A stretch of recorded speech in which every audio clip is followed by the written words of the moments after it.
Hello everybody, and thank you for your initial interest in our contribution to this conference.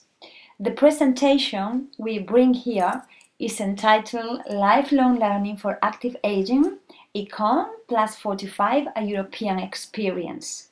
Well, first of all, we'd like to say how remarkable it is the extent to which our population, nowadays population, is becoming of age, particularly in developed countries. This fact is making that more and more governments have decided to adopt policies so as to facilitate, so as to promote more propitious life conditions, particularly for those elder people. Bearing in mind this fact, it will be easier to assume why in the European Union there are several programs intended to foster the adequate life conditions for those elderly, those older population. Well, the results of the project we have carried out can be framed into one of these projects, very popular in Europe, which is known as the GRANBIC project. The GRANBIC project, thus, is a European Union program particularly designed or aimed to the mobility and cooperation in adult education. It is extremely important, as we have already said, to give an adequate response to this growing population, to this group who is getting bigger and bigger. On the one hand, the low birth rate, and on the other hand, better life conditions, better quality life, is making that more and more people may happily go on living till their 70s, 80s, and whatsoever. However, the conditions for their life are not always the same. So these kinds of policies will provide a response to this educational challenge of an aging population, particularly in Europe, because as we have said, it is a European program, and it also helps to provide adults with pathways to improving their knowledge and their competencies. This having been said, important is also to note that there are other operational objectives in the framework of these programs, among which we can find GRANBIC, such as, for example, improving the quality and accessibility of mobility throughout Europe of people involved in adult education, improving the quality and increasing the volume of cooperation between organizations involved in adult education throughout Europe, assisting people from vulnerable social groups and those in marginal social contacts, particularly older people, in order to give them alternative opportunities to access to adult education, or improving pedagogical approaches and the management of adult education organizations, among others. So as we can see, GRANBIC is particularly focused in promoting lifelong learning. So it is a kind of program, it's a funding program which supports education and training across Europe.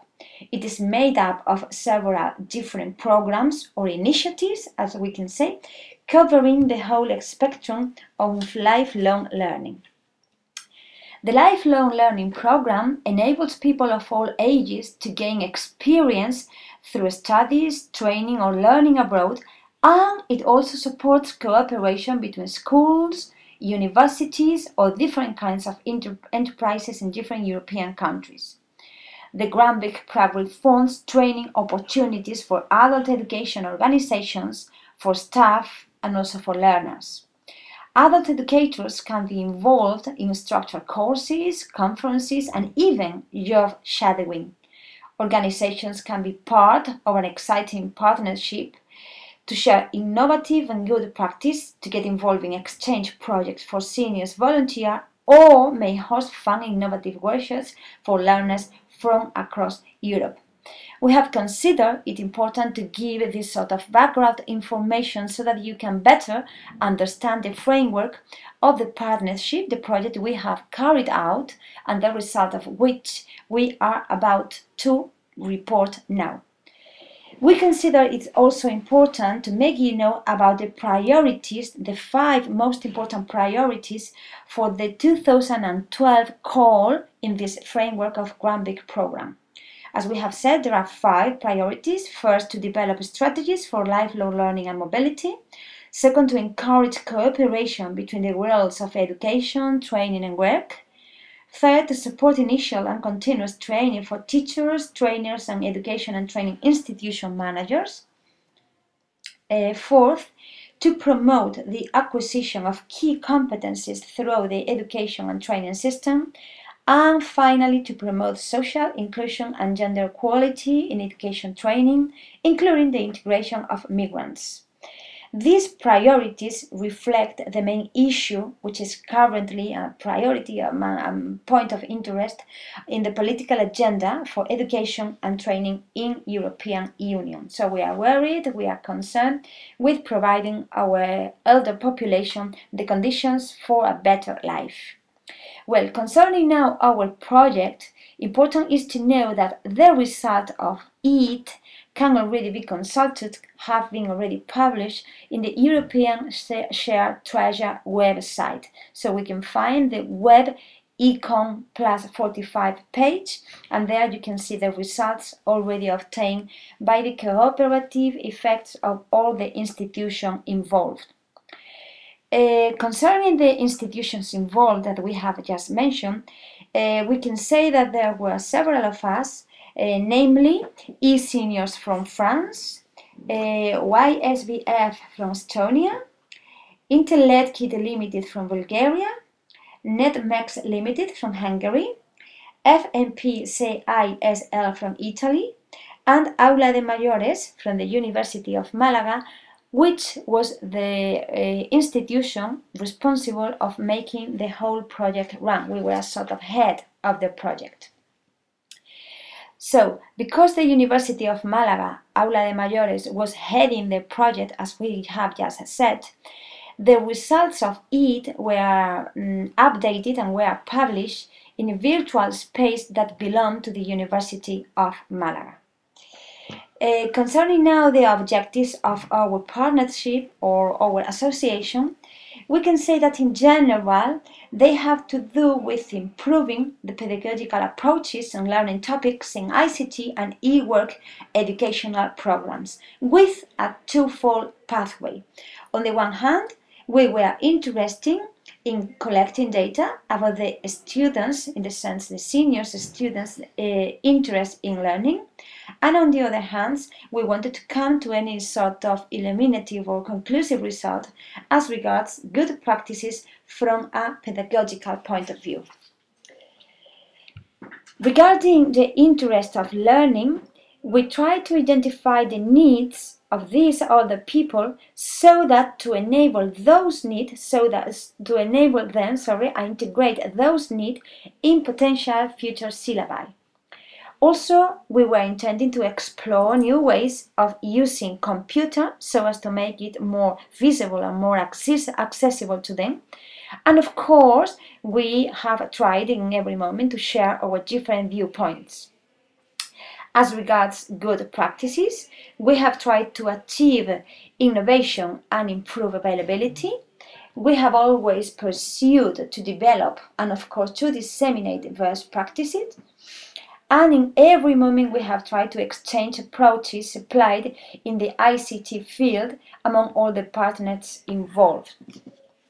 So let's know that we have covered the first part in which we have tried to explain in more or less detail the characteristic of our research.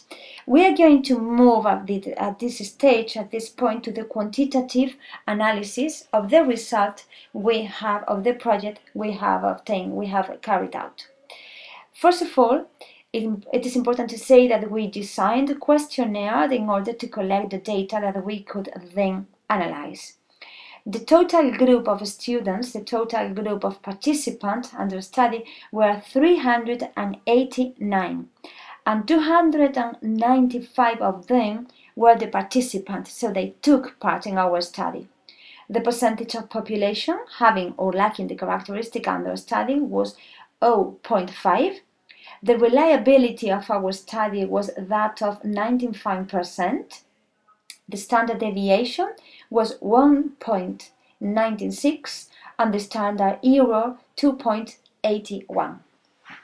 Moving now to the study of social demographic data, we can say that the vast majority of students are women, except in Italy and Hungary, where the results prove that the population was exactly 50-50. In general, women are more likely to develop their skills and they participate more happily, more actively in lifelong learning processes. As regards age, we can say that we have noted that the age range of the students in the partner organizations is the highest in Hungary, Spain, and France. Students were ranged between 45 to 89, and the largest group of students in the age range is that of above 55. Concerning qualifications, we can say that a big number of our students, the people taking place in our students, had at least a university degree, so they were graduated, and some of them have covered high school, so we have a percentage of 45% in which have covered secondary education. Only a small proportion had just covered primary school, 10%.